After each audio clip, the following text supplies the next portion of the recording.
अस्सलाम वालेकुम, this is me अकेली। सो आज मैं आप लोगों के लिए एक ऐसा टॉपिक लेकर आया हूँ जिससे पहले मैंने इससे वीडियो नहीं बनाई थी। नो डिमांड सर्टिफिकेट, जिसको हम एनडीसी भी कहते हैं। अब इस वीडियो के अंदर मैं आप बताऊंगा कि एनडीसी कितना इंपॉर्टेंट है हर सोसाइटी में, हर बंदे के लिए, जिसमें क्या डिटेल्स आती है। आपने वीडियो शुरू से लेकर एंड तक देखनी है, मिस नहीं करना। चलिए स्टार्ट करते हैं। मैं आपको बताता चलूँ, दो पार्टीज होती हैं जिसके अंदर एक पार्टी तो आपकी सेलर होती है, एक पार्टी होती है बायर। अब दोनों का ये कंफ्यूजन इसमें मैं दूर कर दूंगा इस वीडियो के अंदर। सबसे पहले हम बात करते हैं सेलर की पॉइंट ऑफ व्यू से। सेलर का क्या पॉइंट इसमें रोल होता है। अब सेलर की अगर हम ओवरऑल बात करें, क्योंकि उन्होंने एक दफा प्रॉपर्टी बाय की होती है तो उनको तो थोड़ा सा आइडिया होता है कि नो डिमांड सर्टिफिकेट इशू हुआ था, मतलब कि उसके बाद उन्होंने प्लॉट ट्रांसफर अपने नाम करवाया। अब वो सेल करने आए हैं। अब वो सेल करने आए हैं तो उन्होंने इशू करवाना होता है एनडीसी, जो अगर मैं ओवरऑल हर सोसाइटी के अंदर सिनेरियो होता है, लेकिन मैं बहरिया की बात करूंगा क्योंकि बहरिया में हमारा ऑफिस है, तो ये जो हमारी प्रैक्टिस है वो बहरिया के अंदर है ज्यादा। तो अब बहरिया के अंदर क्या सिनेरियो होता है कि जो सेलर होता है वो कुछ चार्जेस होते हैं, 2,500-3 हज़ार चार्जेस होते हैं, वो पे करता है, एक फॉर्म फिल करता है, अपने डॉक्यूमेंट्स जो होते हैं प्लॉट्स के वो जमा करवाएगा। तो वो पूरा सेट बना के वो जब देंगे, आईडी कार्ड कॉपीज उसमें लगती हैं, वो पूरा सेट बना के काउंटर पे देते हैं। तो एक काउंटर बना होता है जहां पे एनडीसी इशू होता है। वो क्या करेगा, वो सारे डॉक्यूमेंट्स चेक करने के बाद सेलर के, उसके बाद नो डिमांड सर्टिफिकेट इशू करता है। अब नो डिमांड सर्टिफिकेट बेसिकली है क्या? ये बेसिकली मैं आपको बताता चलूं, इसमें सेलर की तरफ से ये होता है कि उसको कोई इश्यूज नहीं है, कोई मामला ऐसे नहीं है, कोई पेंडिंग अमाउंट नहीं है।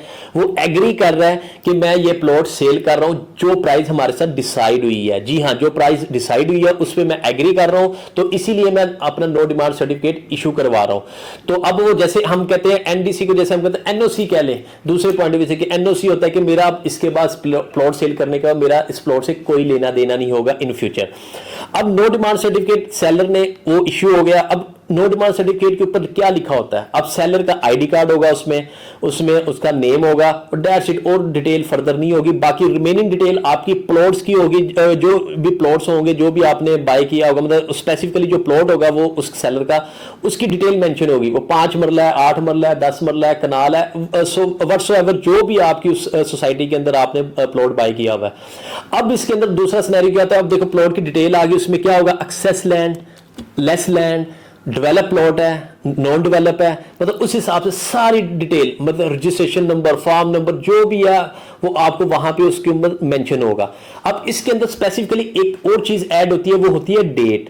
अब डेट मेंशन की जाती है, वो फॉर्म के अंदर डेट आएगी, उसमें लिखा जाएगा 5 दिन बाद या 6 दिन बाद आपकी ट्रांसफर होगी। जो बहरिया की प्रैक्टिस है मैं वो बता रहा हूं आपको। अब 6 दिन बाद सपोज करें डेट दी आपको, अब वो दिन जो भी बनता है, मतलब बुध जुमेरात जो भी ये दिन है, वो उस दिन की डेट के ऊपर आपको बताया जाएगा कि आपने ट्रांसफर लेनी है। अब वो जो टाइम पीरियड होता है, अब उस टाइम पीरियड के अंदर बायर का रोल क्या होता है?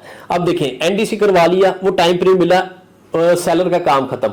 अब वो जो एनडीसी होगा वो हम भेजेंगे बायर को भी। अब बायर ने भी तो अपनी तसल्ली करनी है। वो क्या तसल्ली करेगा? वो उसी एनडीसी को देख के उसको भी तसल्ली हो जाएगी, वो सेटिस्फाई हो जाएगा कि भाई यही प्लॉट मैं ले रहा हूं, यही डिटेल इसके ऊपर आ रही है और ये डेट मेंशन हो रही है।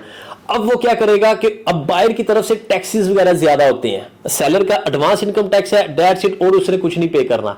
बायर की तरफ से टैक्सेस ज्यादा है, TMA, stamp duty, advance income tax, FED, जो भी टैक्सेस व्हाट्सएवर उसके ऊपर मेंशन होंगे एनडीसी के ऊपर, वो उसने उस टाइम पे, वो जो टाइम पीरियड मिलता है 5-6 दिन का, उस टाइम पीरियड के अंदर उसने टैक्सेस वगैरह पे करने हैं। मैं भी सजेशन यही दूंगा, उसी टाइम पीरियड के अंदर पे करें। उसकी रीजन क्या होती है? जिस दिन आपकी ट्रांसफर का टाइम होगा, जिस दिन सेलर बायर दोनों आमने सामने होंगे, इकट्ठे होंगे, साइन स्टैम्प अंगूठे के लिए, प्लॉट ट्रांसफर के लिए, उस दिन ये मामला इश्यूज ना आए। क्योंकि अक्सर ये जो टैक्सेस होते हैं कुछ बैंकों में जमा होते हैं, कुछ ऑनलाइन जमा होते हैं, तो जिस दिन आपकी ट्रांसफर होती है उस टाइम पे अगर आप जमा करवा रहे होते हैं तो सम टाइम एप्लीकेशन डाउन होती है, तो फिर आपका टाइम वेस्ट होता है। ये हमारी तरफ से नहीं, क्योंकि हमारा काम तो होता है अवेयरनेस देना कि जो भी सेलर है, बायर है, हम उनका टाइम सेव करें, ना कि उनको आके 2-2, 3-3 घंटे पूरा दिन वेट करवाएं। तो ये सिनेरियो हमने फेस किया, इसलिए क्लाइंट्स ने काफी दफा क्यूरियस की थी कि इसके ऊपर भी वीडियो बनाए, तो मैंने स्पेसिफिकली वीडियो बनाई है।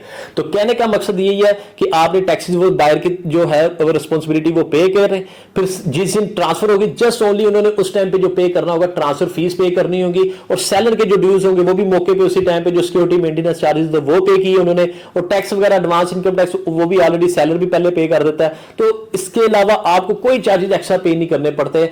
ऑन द स्पॉट जब आपकी ट्रांसफर होती है तो उस टाइम पे आपको आधा घंटा या घंटे के अंदर आप फ्री हो जाते हैं। मेरे ख्याल में इससे ज्यादा टाइम फिर नहीं लगता। अगर रश ना हो, रश होगा तो आपको 1.5 घंटा भी मैक्सिमम लग सकता है, 2 घंटे भी ले जाते हैं, डिपेंड करता है रश के ऊपर। लेकिन आजकल कोई इतनी प्रॉपर्टी के अंदर मारामारी नहीं है ट्रांसफर, क्योंकि हर लोग वर्टिकल के अंदर चले गए हुए हैं।